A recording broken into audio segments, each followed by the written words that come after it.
Tamitakiapi, Leampe Tuwashte. Welcome to the ICT Newscast. I'm Shirley Snavy. The United Nations Permanent Forum on Indigenous Issues convened in New York this week. Polly Denetclaw has this report on the largest global gathering of Indigenous leaders. Ya'at'e Polly Denetclaw Yanishya. I'm here at the United Nations headquarters, and we're here to cover the United Nations Permanent Forum on Indigenous Issues. Hundreds of Indigenous people attend the forum from all over the world, representing all 7 areas of the United Nations sociocultural regions, from the Arctic to the Pacific. Thank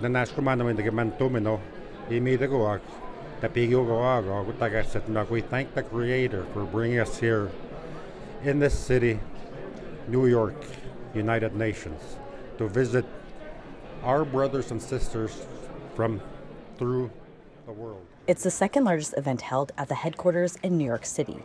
The focus of this year's forum is on implementing the United Nations Declaration on the Rights of Indigenous Peoples and making sure that member states adopt the essence of UNDRIP. The declaration is a legal, non-binding proclamation that was adopted by UN member states in 2007. It outlines in 46 articles the rights of Indigenous peoples globally. I caught up with attendees, including Jeffrey Roth, a member of the Permanent Forum representing the United States, to talk about this year's gathering. The theme this year is really about trying to think about how can we use best practices to implement the UN Declaration on the Rights of Indigenous People across systems, and whether those systems be UN agencies or UN mechanisms or member countries. Let's talk about what's working and what hasn't worked, and how we can create systems to make this actually work in these different agencies. We're asking the United Nations not only to recognize the United Nations Declaration on the Rights of Indigenous People, but to actually implement it, which will make an entire shift in the integrity of the care of Mother Earth. There are many other topics that will be addressed, including making sure that Indigenous peoples around the world can exercise free, prior, and informed consent over anything that impacts their lands or communities. And of course, the environment is always a central concern. We all know everything is connected in Indian country, in an indigenous world. You know, we're seeing that, you know, the degradation of the environment that we're seeing globally is first impacting our people. Indigenous peoples are stewards of 80% of the world's biodiversity. And it's absolutely imperative, if we're going to stay healthy, that we have to have a healthy environment. And we've been managing these lands and this biodiversity for millennia. So it's really a time for the world to listen to the Indigenous people and start understanding that our health, as well as everyone's health, is intrinsically connected to the environment, and start to take action. So we need that message more than anything in the United States right now as well. So. The Permanent Forum concludes on May 2nd. For ICT from Lenape Homelands, I'm Polly Denetclaw. 35 years ago, a young Native woman was murdered, her body dumped in a Wisconsin forest. No arrests have ever been made, but now, after decades of false hopes and disappointments, new DNA technology may finally expose the murder. Marionette Pember has more. Susie Poupart was last seen in the wee hours of May 20th, 1990, getting into a car with 3 men after a party on the Lac du Flambeau Reservation. 6 months later, deer hunters found her remains wrapped in plastic and duct tape deep in the nearby Chequamegon-Nicolet National Forest. DNA of men was found at the scene, but testing at the time couldn't identify individuals. Poupart's 2 children were just 9 and 3 at the time, but have kept up pressure on police to solve the case. My family deserves justice for what happened to my mother and the things that transpired from there, the lives we had to live, the things we had to go through. Today, advancements in DNA testing may break the case. The samples found 35 years ago were sent to a specialty lab in February. Results could come back sometime this year. I'm just grateful that there's still a lot of good people that still want justice right along, alongside my family that didn't forget. It just to know that there's people out there that want the same as me. It helps. It helps a lot. For ICT, I'm Marionette Pember from the homelands of the Lac du Flambeau Band of Chippewa Indians. It's a message every Indigenous person proclaims: we are still here. At the Sheldon Museum of Art, the message comes alive through dance, photographs, and stories shared by the community. The Rabbit Dance, led by Mike and Denise One Star, was part of a cultural celebration at the Sheldon Museum of Art in Lincoln, Nebraska. 2 exhibits featured works by historic and contemporary Native American artists. Today I'm going to talk about my ancestors, mainly Chief One Star, and about his life and his accomplishments and how he represented us, in the early days as a warrior and showman. And so his pictures will be up, and we're going to say a little bit about, remember him and honor him and say good things about him. So when you're in good health and that way with one another, in good balance, then you're happy. And dance is a way that we enjoy ourselves. In Indigenous way of life in all different tribal nations around the country, it's in our way of life. Dance, whether it be ceremonial dance or social dances where we enjoy ourselves. Steve Tamayo is a Sichangu Lakota who lives in Omaha. I was invited to the Sheldon Museum, probably 4 months ago. And what I do, I'm a cultural specialist, cultural bearer. And so I get into collections all over the world. Around the room, they had all these photos. And I was just like, and I was amazed by the photos because I've never seen the photos individually outside of a book. And so I am very familiar with John Anderson's photos. And so John Anderson was a photographer who visited the Rosebud Reservation, who was residing actually for some time in Valentine, Nebraska. And so I was explaining John Anderson, the relationship to the Sichango people. And I was like, you have to meet Dwayne Hollowhorn Bear. You have to meet the One Star family. I'm like, because these relatives are still here. And I was like, what better way to showcase the photos than to bring the relatives that are still here to come down and share their stories. I was contacted by my nephew Steve here to come down and share some Lakota perspective about our ancestors and the way they thrived and that life and how it transcended down through time and how we are still really holding on to these in spite of what our people have been through. I'll be speaking about my great-grandfather, and it seems through the years in talking about him and praying to him and talking to him in spirit, the connections that I've made have brought me to be able to bring in that box over there 2 of the hair shirts that he wore in his time period. Dwayne's great-grandfather was a renowned leader in the late 1800s. He died in Washington, D.C. of pneumonia in 1913. When his body was returned to South Dakota, his clothing was gone, including the shirt in the Anderson photograph. Finally, in 2021, the shirt was returned to Dwayne. It was in a museum in Frankfurt, Germany. My name, Hollowhorn Bear, is rightfully only his. It was a time period when that was his name and his alone. But we understand what has happened to us, that we have to carry our father's names.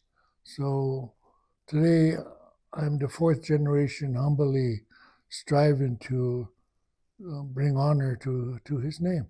When I came to Rosebud, especially the women relatives, because those were my mentors,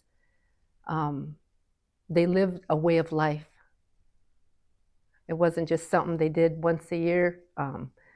every now and then they lived what they knew and experienced, and they taught others. So to me, it's almost like it's important to pass on those teachings in a good way, remembering those elders, because I don't see that so much today, where people really have that intrinsic value of what they do and have that real philosophy, deep philosophy.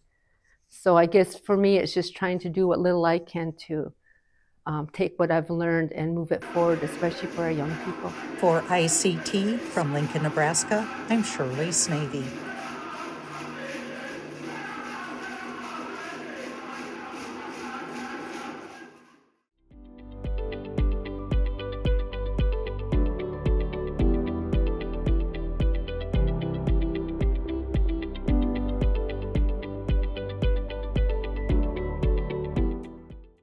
The new Trump administration is causing chaos on the Colorado River, leaving tribes and states to wonder, is it time for more of a change?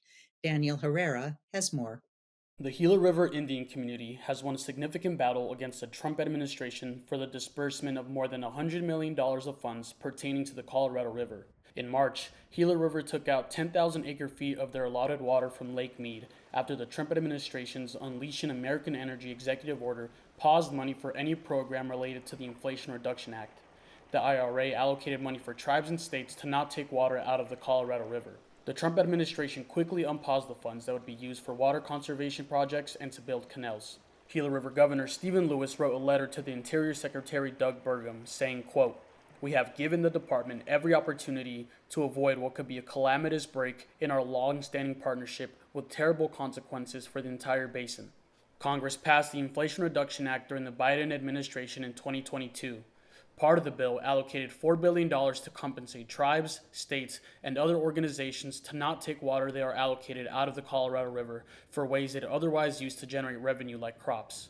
If water levels were to continue dropping, hydroelectric dams in the Colorado River would not be able to generate electricity.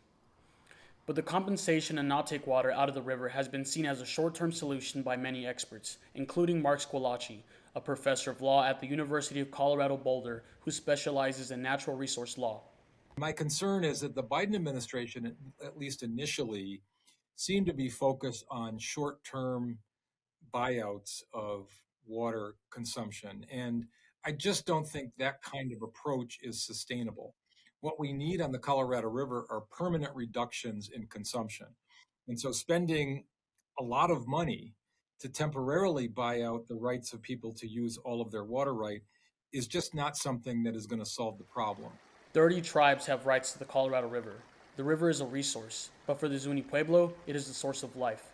For the Ashiwi, the Zuni people, the Colorado River is really important because the river and the Grand Canyon, they are homeland.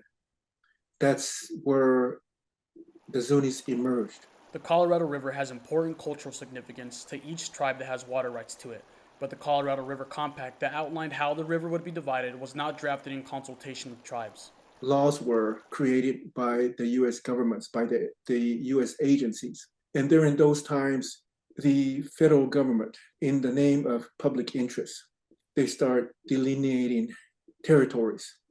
They start creating laws about water uses, water compacts. Well, in those earlier years when the laws were being developed and implemented, the Zuni was not at the table. Many Native peoples weren't at the table. Under federal law, those tribes have the right to take their water, usually in priority over everybody else, because the date of priority for Indian water rights is the date of their reservations, which typically was in the 19th century, in some cases, the middle part of the 19th century. And so those water rights tend to date back before other non-Indian users. And so those are legal rights that they are entitled to.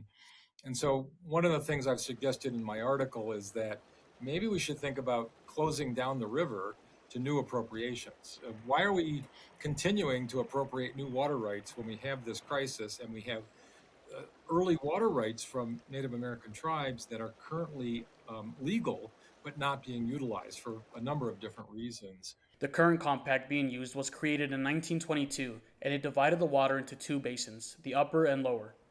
Each basin was allotted no more than 7.5 million acre-feet of water per year, equaling 15 million acre-feet of water each year. Mexico was also allocated 1.5 million acre-feet a year.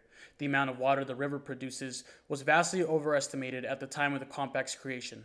At the time that they negotiated the compact, it was thought that there was maybe 18 million acre-feet of water on an annual basis in the river. That's turned out not to be true. Currently, the Colorado River is producing about 12.5 million acre-feet a year. A vast overallocation of water has led to states battling over water and how to use it. Squalacci proposed a new Colorado River Compact. It proposes to update states' water usage laws and to bring tribal nations into the conversation. I've suggested in the article that maybe we could come up with a new compact which would look very different from the current compact, but would basically be an agreement among the states to modernize their water laws.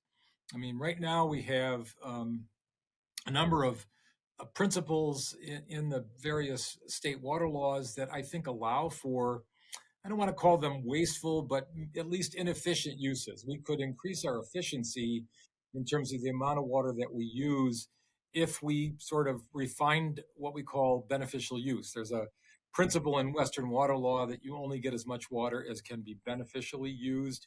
For the Zuni Pueblo, a history of strong-handed negotiations and a lack of knowledge of a government system that is not their own led to signing deals that did not benefit them. When there are any land settlements or water settlements, tribes were never provided attorneys. Tribes were never given a heads up. They were never given funding to educate ourselves as Indigenous peoples. We are stewards of the land. We are stewards of the water. We find the corn seed is central. The corn seed is central. In fact, our abstract name is Children of Corn, because we're farmers, we're agricultural people. What agricultural people will give up their water rights? What agricultural people would give up their watershed? We didn't have much choice. Tribes have priority over everyone else when it comes to their water rights pertaining to the Colorado River, which means they must have a voice in the conversation. There are 30 Native American tribes with water rights along the Colorado River, and it may be impractical to basically have all 30 tribes represented during negotiations. We've got 7 states, 2 countries, 30 tribes. That would be a very difficult kind of negotiation. But you could certainly have some representatives. The reason it's tricky, by the way, is that not all tribes agree on the best approach here. And so it's important that we treat individual Native American tribes as people who can have their own views that might be different from other tribes. And so how do you ensure fair representation of all the tribal views without actually putting all those tribes at the table during negotiations? For Wamatiwa, a new compact with tribes involved is necessary. As a tribal leader, I submit comments to federal agencies, whether it's the National Park Service or the Bureau of Land Management or USGS. We submit our comments trying to provide guidance to the federal agencies that you have to consider these. You can't continue to open up the lands. You cannot continue to give away waters. By doing so, you're continuing to remove Indigenous peoples from their Aboriginal lands to make room for other people. For ICT News, Daniel Herrera Carbajal.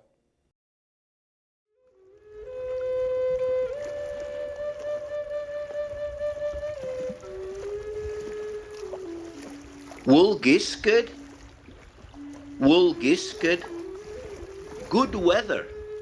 Wool is good. Giscud is what the weather is like. So you put wool Giscud and you'll have good weather. Fort Lewis College in Colorado has a new president. Callie Benally has this profile. Okay, so I'm joined with Dr. Heather Shotton, who is now the Fort Lewis College president. So thank you, Heather, for joining us today. So what prompted you to be president? Why did you choose this position? I think that, for me, I really, both myself and my family fell in love with Fort Lewis College several years ago when we brought our daughter here for her campus visit. The uniqueness of this place really became palpable. Like we we fell in love and recognized that this was really such a special place. So much so that, a couple of years later, when the position came open for the Vice President of Diversity Affairs, I jumped at the opportunity to connect the work that I had been doing throughout my years as a faculty member and connecting my scholarship and my background in student affairs to engaging in the really the bold work that Fort Lewis was doing in serving students around reconciliation and really what a special place it was. Could you comment on what the path forward is for Fort Lewis in regards to the Trump administration targeting DEI initiatives? We are confident that we are in compliance with current federal and state legislation, and we remain committed to the values of who we are and the students that we serve at Fort Lewis College. As a Native American serving non-tribal institution, we recognize that we serve a unique student population. And beyond that, beyond being a Native serving institution, 42% of our students are first-generation college students, 16% of our students are Latinx students, and 40% of our students are Native American students. And so we recognize that we serve a very diverse student body in terms of backgrounds, experiences, culture, and needs, and we continue to remain focused on meeting the needs of our students and holding steadfast in what our values are and our commitment to students at the center. So that remains unchanged. In terms of our tuition waiver, we feel confident in the foundation that stands on. That is related to the founding of this institution and an agreement between the federal government and the state of Colorado and the original transfer of land that created Fort Lewis College. It's solidified in state statute, and so we feel confident that in our ability to continue that work and honoring the Native American tuition waiver. And lastly, could you comment on how is Fort Lewis going to continue to reconcile its past as a former federal Indian boarding school? Over the last several years, we've invested a lot of time into community conversations to develop a framework that will guide us. And now that we have that framework, then we get down to the business and the responsibility of implementing our reconciliation work. And so I'm really proud that that's a part of the strategic plan that lays out specific areas around curriculum, co-curricular engagement for students, and healing and wellness for our students, and finally community engagement and the way that we continue to uphold our responsibilities to our community partners, to tribal nations, and uphold our responsibilities as an institution of higher education. And so the path has been laid out. So much of that came from our campus community and input from tribal partners for the work that we need to be engaging around reconciliation. And I'm really excited for us to begin that as we move forward. Well, thank you, Heather, so much for joining us. Yeah, thank you. Pope Francis, the leader of the Catholic Church, died Easter Monday, April 21st. The first Jesuit and Latin American, he was outspoken in world affairs, voicing concerns over climate change and capitalism. He also owned up to the wrongs the largest Christian denomination committed through the years, including its role in residential schools in Canada. ICT Special Correspondent Miles Morisseau spoke of the pontiff's impact on First Nations. I think without a doubt the Pope's impact in Canada will be around his historic apology to Indigenous people here in Canada. In July of 2022, he traveled to the country on what he called his penitential pilgrimage. At that time, there were thousands of people from across the country who had traveled, who had made their own pilgrimage to Maskwacis with the expectation that they were going to hear this historic apology. And I was in attendance that day to witness that historic moment representing ICT News. And It was exactly what you would expect, this historic moment with a lot of ceremony. There were people, there were traditional dancers, there were traditional singers.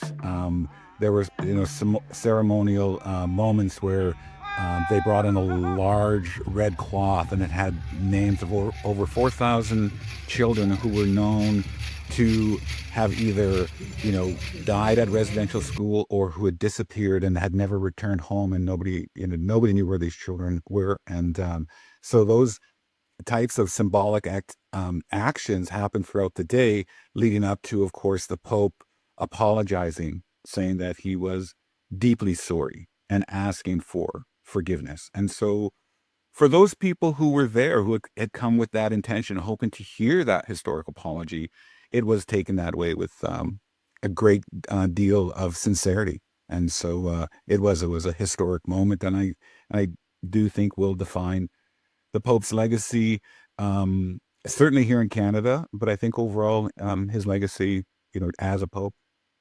And that's a slice of our Indigenous world. For all the latest, visit ictnews.org. From all of us in the newsroom, stay safe, my relatives.